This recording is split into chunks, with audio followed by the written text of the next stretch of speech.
नमस्कार. स्वादिष्ट रेसिपीजमध्ये आज आपण बनवणार आहोत बीटाचे कटलेट. त्यासाठी मी एक बीट किसून घेतलेला आहे, एक बटाटा उकडून कुस्करून घेतलेला आहे, कोथिंबीर बारीक चिरून घेतलेली आहे, एक आवळा किसून घेतलेला आहे, एक मध्यम आकाराचा कांदा बारीक चिरून घेतलेला आहे, 4-5 लसणाच्या पाकळ्या बारीक चिरून घेतलेल्या आहेत, अर्धा चमचा आल्याचा किस घेतलेला आहे आणि पाऊण वाटी पोह्याचं पीठ घेतलेलं आहे. आता हे सगळं आपण एका बाउलमध्ये काढून घेऊया.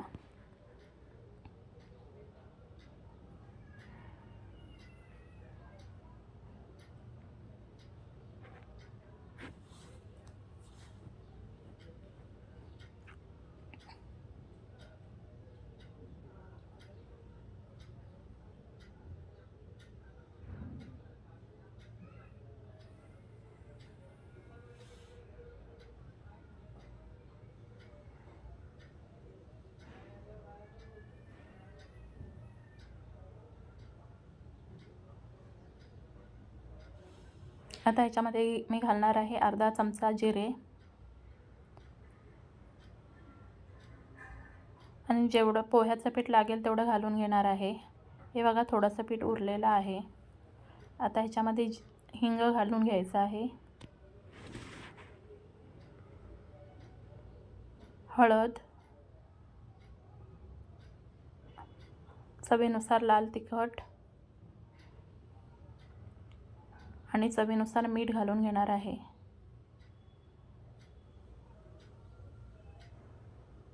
अर्धा चमचा किचन किंग मसाला घालून हे सगळं मिक्स करून घ्यायचं आहे.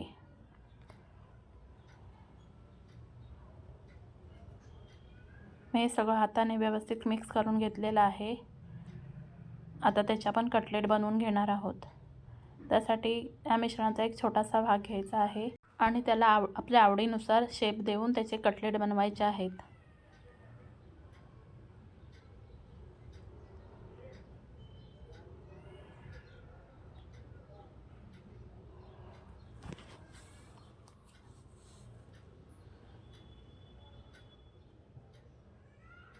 हे बघा अशा प्रकारे मी कटलेट बनवणार आहे.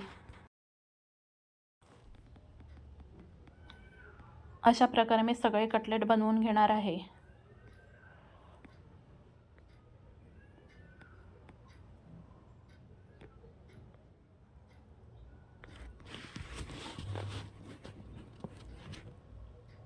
आता बघा आपले सगळे कटलेट बनवून तयार झालेले आहेत. आता ते मी थोड्या वेळासाठी फ्रीजमध्ये सेट व्हायला ठेवून देणार आहे. आता आपले कटलेट व्यवस्थित सेट झालेले आहेत. आता ते आपण फ्राय करून घेऊया. त्यासाठी मी गॅसवर कढई तापत ठेवलेली आहे. त्याच्यामध्ये थोडं तेल घालून आपण शॅलो फ्राय करून घेणार आहोत.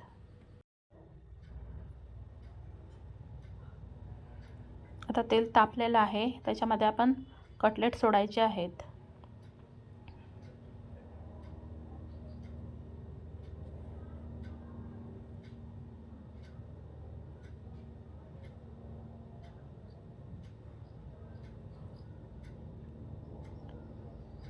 आता एका बाजूने व्यवस्थित फ्राय झाल्यानंतर आपण कटलेट पलटून घेणार आहोत.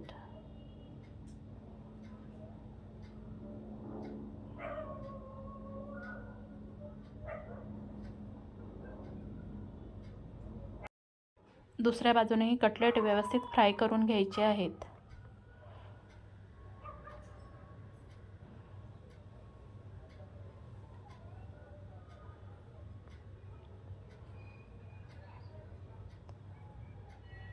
आता दुसऱ्या बाजूनेही आपले कटलेट व्यवस्थित फ्राय झालेले आहेत. आता ते आपल्याला काढून घ्यायचे आहेत.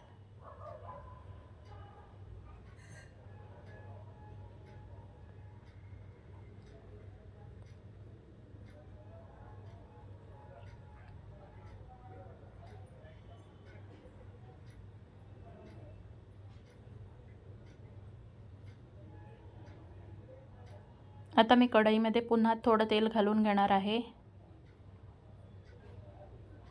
आणि पुन्हा कटलेट फ्राय करायला ठेवून देणार आहे.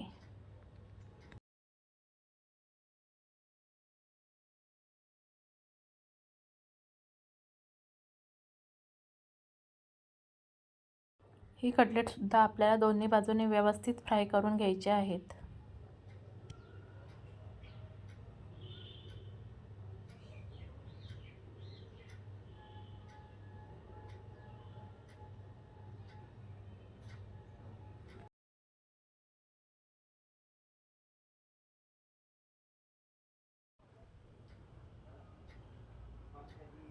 आता आपली ही कटलेटसुद्धा दोन्ही बाजूने व्यवस्थित फ्राय झालेले आहेत. आता तीसुद्धा आपण काढून घेऊया.